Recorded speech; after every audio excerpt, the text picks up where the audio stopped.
नमस्कार दोस्तों। The engineers hub 97 में आपका फिर से स्वागत है। ये मेरी नई वीडियो है वीएमसी प्रोग्रामिंग की, जो पार्ट 3 आप यहाँ देख सकते हो। ठीक है, तो इसमें जो पहले हमने वीएमसी मशीनों के बारे में पता किया, वीएमसी मशीन होती क्या है, उसके फंक्शंस क्या होते हैं, पिक्चर किस तरीके से इंस्टॉल करते हैं। ठीक है, अब इसमें हम ये सीखेंगे कि हम धीरे धीरे स्टेप बाय स्टेप एक एक करके हम प्रोग्रामिंग की तरफ बढ़ेंगे। ठीक है, इसमें हम ये देखने वाले हैं कि पहले हम, ठीक है, तो बेसिक चीज़ें होती है, हम कोडों के बारे में जानकारी प्राप्त कर लेते हैं कि कौन से कोड किस तरीके से इस्तेमाल किया जाता है। हम वन बाय वन करके हम प्रोग्रामिंग की तरफ बढ़ेंगे। ठीक है, पहले कोड जान लेते हैं कौन से कोड कहाँ पे यूज़ करना होता है। ठीक है, अभी मैंने ये एम कोड को डिस्क्राइब किया इस वीडियो में। मेरी जो अगली वीडियो आएगी जिसमें मैं जी कोड का इस्तेमाल करूंगा और उस जी कोड का डिस्क्रिप्शन दूंगा। वैसे जी कोड जो रेगुलर यूज़ होते हैं और बहुत ज़्यादा यूज़ होते हैं। ठीक है, तो शुरू करते हैं। इस वीडियो में हम पढ़ेंगे एम कोड के बारे में। ठीक है, वैसे एम कोड जो मतलब हर जगह यूज होते हैं। ठीक है, और ये बहुत ज़्यादा यूज होते हैं। ठीक है, देखते हैं। तो हमारा जो एम कोड है, जैसे कि मैंने बताया था, ये मिलिशनरी कोड होती है, मशीन कोड होती है, जो मशीन के फंक्शंस को ऑन ऑफ करने के लिए इस्तेमाल किया जाता है और एक तरीके से मशीन को कमांड देता है परफॉर्म करने के लिए। ठीक है, ओके। तो पहला जो हमारा एम कोड है M00 है। ठीक है, दूसरा कोड है M01 है।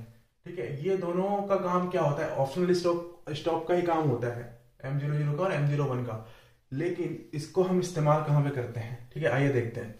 एक मेरा एक छोटा सा प्रोग्राम है, एक तरीके से एक आप ठीक है, एक प्रोग्राम बोल सकते हो छोटा सा, जिसमें एक सिंपल एक ड्रिलिंग की प्रोग्राम है। ठीक है, आप यहाँ देख सकते हो। यहाँ पे आप आरपीएम दे दो, आरपीएम नहीं दिया हुआ है।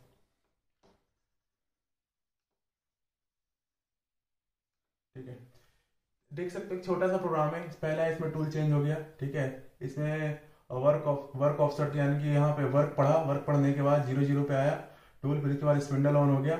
G43 एक तरीके से टूल ऑफसेट के लिए होता है, और एक नंबर ऑफसेट में इस टूल का, एक नंबर टूल का वैल्यू डली हुई है, और जेड 20 mm, यानी कि ओरिजिन से 20 mm आके रुक जाएगा। फिर उसके बाद है कि 98 ड्रिलिंग ऑपरेशन ऑन करने के लिए है, और आर पॉइंट होता है। मैं सारी एक एक चीज मैं आपको वीडियो में डिस्क्रिप्शन में आगे चल के मैं बताऊंगा ये सारी चीजें क्या होती है।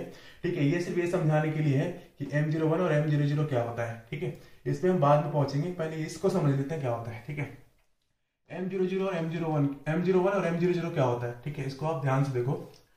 हम क्या करते हैं, मशीन में कभी सेटिंग करना होता है। ठीक है, तो वहां पे ऑप्शनल स्टॉक तीन चीजें होती है। ठीक है, एक तो सिंगल ब्लॉक होता है, तो सिंगल ब्लॉक में का बटन हम पुश करते हैं, तो उसमें क्या होता है कि मेरे को सिंगल ब्लॉक का बटन पुश करने के बाद मैं सेटिंग में देखता हूँ कि बार बार उसको दबाने के, मेरे को बार बार साइकिल स्टार्ट का बटन दबाना पड़ेगा। ठीक है, यानी एक ब्लॉक को रीड कराने के लिए मुझे एक बार बटन दबाना पड़ेगा, दूसरे ब्लॉक को रीड कराने के लिए दूसरा ब्लॉक रीड कराना पड़ेगा, दूसरा साइकिल दबाना पड़ेगा, तीसरे ब्लॉक को रीड कराने के लिए मुझे तीसरा बार मतलब कि बटन दबाना पड़ेगा। ठीक है, जैसे ही मैंने सिंगल ब्लॉक का बटन ऑन किया तो ये स्टार्ट हो जाता है। ठीक है, उसके बगल में एक और ऑप्शन आता है ऑप्शनल स्टॉप का। ठीक है, ऑप्शनल स्टॉप का मतलब होता है जैसे ही जहां भी मैंने ये M01 लगा दिया, जहां पे मैंने M01 लगा दिया और ऑप्शनल स्टॉप का बटन दबा रखा है, तो ऑटो में चलाओ चाहे कैसे भी चलाओ, मैंने एक बार साइकिल स्टार्ट किया, प्रोग्राम रन होगा और यहाँ पे आके रुक जाएगा। मेरे को इससे आगे बढ़ना है, तो मैं क्या करूंगा, फिर से एक बार साइकिल स्टार्ट का बटन दबाऊंगा और तो इससे आगे बढ़ जाएगा। फिर नेक्स्ट में मान लो ऑप्शनल स्टॉप लगा हुआ है प्रोग्राम के एंड में, तो वहां से फिर से रुक जाएगा। यानी कि बीच बीच में मेरे को मतलब प्रोग्राम को अगर रोकना है तो वहां रोक करके देखना है, तो वहां पे मैं M01 का इस्तेमाल करूंगा। लेकिन ये काम जब करेगा जब ऑप्शनल स्टॉप का बटन दबा होगा। ठीक है, लेकिन M00 क्या होता है, ये भी सेम ऐसा ही है, लेकिन इसमें क्या होता है, आपका बटन दबा हो या ना दबा हो, ये मशीन रुकेगी रुकेगी अगर M00 यहाँ पे लगा हुआ है तो। ठीक है, तो इन दोनों में आपने डिफरेंस देख लिया क्या होता है M00 M01 में, कि ऑप्शनल स्टॉप के लिए करते हैं, M01 के लिए बटन दबाना पड़ता है ऑप्शनल स्टॉप के लिए, और M00 के लिए नहीं दबाना पड़ता है। ठीक है, आपने अगर प्रोग्राम में लगा रखा है तो वहीं पे मशीन रुक जाएगी। ठीक है, लेकिन M01 में जब काम करेगी जब आपने ऑप्शनल स्टॉप का बटन दबा रखा है। ओके, आगे बढ़ते हैं। M03 M04 और M05। ठीक है, हमें क्या करना है, स्पिंडल को रोटेट करना है, मतलब कि किसी आरपीएम पे रोटेशन पर मिनट, आरपीएम का मतलब होता है रोटेशन पर मिनट, उस पर घुमाना है टूल को। ठीक है, तो मैं क्या करूंगा, अगर मेरे को क्लॉकवाइज घुमाना है तो M03 का इस्तेमाल करूंगा, अगर मेरे को काउंटर क्लॉकवाइज घुमाना है, क्लॉकवाइज काउंटर क्लॉकवाइज, ओके, अगर मेरे को काउंटर क्लॉकवाइज घुमाना है स्पिंडल को, तो मैं क्या यूज करूंगा, M04। अगर मेरे को क्लॉकवाइज घुमाना है तो मैं क्या करूंगा, जैसे ये मेरा टूल है, यहाँ टूल लगा हुआ है, ठीक है, इसको घुमाना है इस तरीके का। तो अगर क्लॉकवाइज घुमाना है, वो डिपेंड करता है कि आप किस तरीके का टूल इस्तेमाल कर रहे हो। आपके जो टूल का जो कटिंग पॉइंट है वो क्लॉकवाइज है तो हम क्लॉकवाइज का इस्तेमाल करेंगे, एंटी क्लॉकवाइज है तो एंटी क्लॉकवाइज का इस्तेमाल करेंगे। ये टोटली डिपेंड करता है टूल के डिजाइन के ऊपर, टूल के प्रोफाइल के ऊपर। अगर टूल का प्रोफाइल नेगेटिव या पॉजिटिव में बना हुआ है तो उसके हिसाब से हम क्या करेंगे, स्पिंडल को रोटेशन देंगे, ठीक है। अगर क्लॉकवाइज डायरेक्शन में बना हुआ है तो हम क्लॉकवाइज का इस्तेमाल करेंगे, और एंटी क्लॉकवाइज में बना हुआ है तो एंटी क्लॉकवाइज में आरपीएम देंगे, ठीक है। ये हो गया। जैसे मैंने इसका इस्तेमाल किया हुआ M03 का, यहाँ पर आप देख सकते हो M03 का इस्तेमाल यहाँ पे मैंने किया हुआ है, क्योंकि ज्यादातर एक स्टैंडर्ड है, ज्यादातर जो टूल्स बनते हैं वो क्लॉकवाइज डायरेक्शन में ही बनते हैं, तो हम जो मोस्टली यूज करते हैं M03 का ही इस्तेमाल करते हैं। ओके, M05 क्या होता है, जो हमने कमांड दिया था M03 या M04, उसको बंद करने के लिए होता है, स्पिंडल को रोकने के लिए होता है। जैसे मैंने ऑन कर दिया, लेकिन उसको रोकने के लिए क्या करना पड़ेगा, M05 का इस्तेमाल करना पड़ेगा, ठीक है। ओके, आगे देखते हैं। ये आ गया आपका M06, ठीक है। M06 एक इंडिविजुअल है। इसमें क्या करना पड़ता है, मेरे को टूल चेंज करना है। जैसे यहाँ पे मैंने देखो यूज किया हुआ है M06 T01, यानी कि M06 के साथ T01 या टूल, जो भी टूल आपको सिलेक्ट करना है, जो भी आपको कॉल करना है, तो आपको डालना पड़ेगा। उसका टी क्या होता है, टूल नंबर के लिए होता है, टूल नंबर, ठीक है। उसके साथ आपको जो टूल आपको कॉल करना है वो नंबर डालना पड़ेगा। नंबर कैसे डाल सकते हैं, मैंने पहले भी वीडियो में बता रखा है। नंबर डालने का तरीका है, जैसे कि आप ऐसे लिख सकते हो, T01 लिख सकते हो, T1 लिख सकते हो, या T101 लिख सकते हो, ठीक है। ये तीनों ही मेथड से आपके टूल चेंज हो जाएंगे, ठीक है। ये तीनों ही मेथड से आपके टूल चेंज हो जाएंगे, लेकिन उससे पहले, टूल चेंज करने से पहले आपको क्या लगाना पड़ेगा, टी डालने से पहले आपको क्या लगाना पड़ेगा, M06, बाद में एंड ऑफ ब्लॉक लगा करके। जैसे आप सिर्फ MDI में चेंज करना चाहते हो तो MDI में जाओ, प्रोग्राम खोलो, जैसे एक विंडो खुल जाएगा, इसमें सिर्फ एक ऑपरेशन नंबर आ जाएगा 000, और उसमें आप M06 और टूल जो चेंज करना वो डालकर साइकिल स्टार्ट करोगे तो आपका टूल चेंज हो जाएगा, ठीक है। आगे बढ़ते हैं। M07 और M08 ये दोनों इस्तेमाल किया था, मशीन के ऊपर डिपेंड करता है कौन सी मशीन यूज कर रहे हो। तो किसी में M07 और M08 का इस्तेमाल होता है कूलेंट को ऑन करने के लिए। जैसे अब कूलेंट क्या होता है, जैसे लोग सबको पता ही होगा कूलेंट क्या होता है। कूलेंट एक तरीके से कटिंग, मतलब एक तरीके से टूल की परफॉर्मेंस को बढ़ाता है, ठीक है, हीट को कम कर देता है, ठीक है। तो अलग अलग कंपनी में अलग अलग ब्रांड और अलग अलग उसके कूलेंट का इस्तेमाल किया जाता है, ठीक है। और ठीक है, एक कूलेंट या मिस्ट को ऑन करने के लिए होता है M07 और M08, ठीक है। M09 क्या होता है, M09 क्या होता है, जो हमने कूलेंट ऑन किया था कटिंग टाइम पे और नॉन कटिंग टाइम पे, मतलब मशीन ट्रैवल कर रही है नॉन कटिंग टाइम पे, काट नहीं रही है, तो हम वहां पे क्या कर देंगे, कूलेंट को ऑफ कर देंगे। लेकिन जहां पे काट रहा है वहां पे हम क्या करेंगे, मशीन को कूलेंट कमांड ऑन का दे देंगे सिग्नल, तो ये ऑन हो जाएगा। ओके, ये हो गया। नेक्स्ट है हमारा M10 और M11।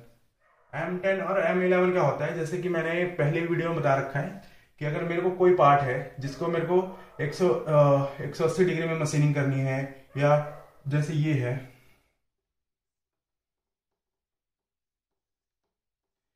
एक DDR है, इसको हम हेड स्टॉक भी बोल सकते हैं। ये बीच में हमारा फिक्सर है, हेड स्टॉक, ये हमारा टेल स्टॉक हो गया, ठीक है। और इसमें फिक्सर लोड है, तो ये क्या, ADDR का काम क्या होता है, इस फिक्सर को 360 डिग्री पर रोटेट करवाना, यानी कि जिस एंगल पे आपको मशीनिंग करनी है उस एंगल पे ये फिक्सर उसको रोटेट कर देगा। 0 से लेकर के 360 डिग्री पे इसको रोटेट कर देगा। जिस भी डिग्री पे आपको मशीनिंग करनी है या फिर ड्रिल करना है, मारना है, तो ये DDR और हेड स्टॉक का काम, DDR और हेड स्टॉक दोनों एक ही होता है, ठीक है। तो ये उसको रोटेट कर देता है, ठीक है। लेकिन ये क्या होता है, हमें मशीन में कमांड देना पड़ता है कि इसको ऑन कब करना है, ऑफ कब करना है।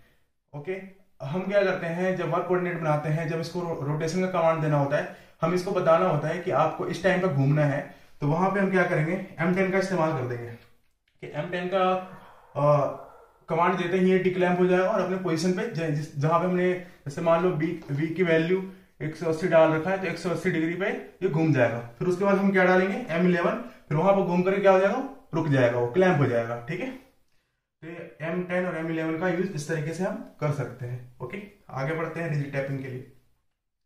ये क्या होता है, जब हम कोई टैपिंग का प्रोग्राम बनाते हैं, टैपिंग जैसे कि किसी में टैपिंग करना हो, टैपिंग थ्रेड बनाना हो, तो एक अलग स्टैंडर्ड टाइप का टैप इस्तेमाल किया जाता है। स्टैंडर्ड बोले जैसे कहीं पे M6x1 की टैपिंग करनी है, M8x M5x0.8 की टैपिंग करनी है, M10x1.25 की टैपिंग करनी है। तो ये क्या होता है, टैपिंग में क्या, ड्रिलिंग में क्या होता है, अब एक आरपीएम दे दो, एक आरपीएम से नीचे जाएगा, उसी आरपीएम से ऊपर आ जाएगा। यानी क्लॉकवाइज घूम रहा है तो क्लॉकवाइज भी नीचे जाएगा और क्लॉकवाइज घूमते हुए भी वापस आ जाएगा। ये किस में होता है, जब हम नॉर्मल ड्रिलिंग और रीमिंग या फिर बोरिंग वगैरह करते हैं तो। लेकिन टैपिंग में क्या होता है, एक बार थ्रेड क्लॉकवाइज घूमता हुआ गया तो उसको वापस कैसे आएगा, अगर क्लॉकवाइज आएगा तो फंसा रह जाएगा, वापस नहीं आएगा, टूल टूट जाएगा। हमें वापस लाने के लिए क्या करना पड़ेगा, उसको एंटी क्लॉकवाइज घुमाना पड़ेगा। ठीक है, तो ये काम कौन करेगा, M29। ठीक है, M29 क्या करेगा, जैसे ही मशीनिंग कंप्लीट हो जाएगी, मान लो उसको 10 mm तक जाना है, 10 mm की उसको टैपिंग करनी है, तो और 10 mm तक वो गया हो। ठीक है, तो 10 mm जाने के बाद अब उसको वापस लौटना है तो एंटी क्लॉकवाइज घूमेगा। तो ये इस कमांड को यूज करने के बाद वो रिजिड टैपिंग स्टार्ट हो जाएगी और अपनी मैक्सिमम डेप्थ तक जाकर के वो वापस, जैसे ही मैक्सिमम डेप्थ पे पहुंचेगा उसको सिग्नल मिल जाएगा और एंटी क्लॉकवाइज घूम करके वो वापस चला जाएगा। ठीक है, तो इसलिए M29 का इस्तेमाल किया जाता है। ओके, आगे बढ़ते हैं M30 का इस्तेमाल होता है, जैसे कि मान लो मैंने एक प्रोग्राम बनाया और प्रोग्राम बिल्कुल लास्ट पे पहुंच गए। अब मेरे को क्या करना है कि अब M30 जैसे ही हम उसके नीचे डालेंगे, जैसे मान लो प्रोग्राम मेरा खत्म हो गया और मैंने यहाँ पे M30 डाल दिया, तो क्या होगा, जैसे ही साइकिल सारा ऑपरेशन कंप्लीट हो जाएगा और M30 पढ़ेगा, M30 पढ़ते ही ये प्रोग्राम कहाँ पहुंच जाएगा, ऊपर। ठीक है, तो M30 का बेसिकली क्या लिखा, प्रोग्राम रिवाइंड, यानी कि जैसे ही हमने साइकिल स्टार्ट किया और सारा साइकिल ऑपरेशन हो गया, ऑपरेशन होने के बाद मतलब हमारा प्रोग्राम कहाँ पहुंच जाएगा, ऊपर, शुरू से रिवाइंड हो जाएगा। ओके, अभी देखते हैं क्या होता है M98 M99 और M99 का इस्तेमाल कहाँ करते हैं, ये देख लीजिए। जैसे कि मान लो मेरा एक बड़ा प्रोग्राम है और या फिर इसी प्रोग्राम में कोई किसी प्रोग्राम में को सब प्रोग्रामिंग करना है। सब प्रोग्रामिंग का मतलब होता है जैसे कि एक प्रोग्राम में मल्टीपल प्रोग्राम को ऐड करना। ठीक है, या फिर हमारा प्रोग्राम लेंथी हो रहा है, जैसे कटर का प्रोग्राम बना दिया, थ्रेडमिल का प्रोग्राम बना दिया। ठीक है, तो वो लेंथी हो जाता है, हम उसके अंदर डालेंगे तो बहुत लंबा एक तरीके से प्रोग्राम बनता है। तो हम क्या कर सकते हैं, अलग से एक प्रोग्राम ऐड कर सकते हैं। जैसे कि मान लो मेरे को जैसे कि बीच में कोई प्रोग्राम ऐड करना है, तो जैसे कि टूल चेंज हो गया। ठीक है, अब उसके बाद हमने वर्क पढ़वा दिया, वर्क पढ़वाने के बाद अब मैं कह रहा हूं मशीन को कि आप इस प्रोग्राम को रीड करो, P006 का मतलब होता है ये प्रोग्राम नंबर 6 पे कॉल हो जाएगा। M98 का मतलब होता है उस मशीन को जंप, उस प्रोग्राम को जिस प्रोग्राम में डाला हुआ है, ठीक है, उसको जंप कराकर कहां पहुंचाना, M06 में, और वापस लाने का काम कौन करता है, M99। यानी सब प्रोग्रामिंग पढ़ लिया, रीड हो गया।